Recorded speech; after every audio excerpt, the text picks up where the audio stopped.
Hello everyone and welcome back to my YouTube channel with another useful and informative video. So guys, in this video I'm going to show you how to fix Apple Pay not working issue on your Apple device. So guys, if you're also facing this issue and your Apple Pay is not working, here I will show you how can you fix it.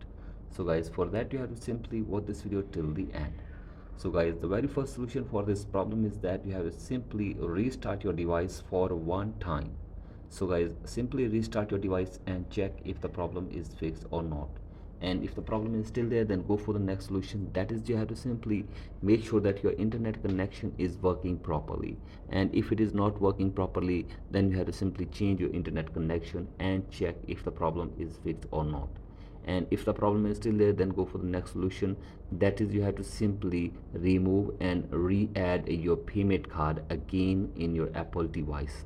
So guys, for that, open settings on your device and then go to wallet, and from here you have to simply tap on add card, and from here you have to simply remove your previous card for one time, and after this you have to simply add your card again on your Apple device as well. So guys, do this and check if the problem is fixed or not. And if the problem is still there, then you have to simply go to support app, and from here you have to simply contact the Apple support team for further information and help. So guys, hopefully they will try to fix this problem for you within 24 hours. So guys, that's it for today's video. Hope this video helps you. Please like and subscribe to my YouTube channel as well. Thank you.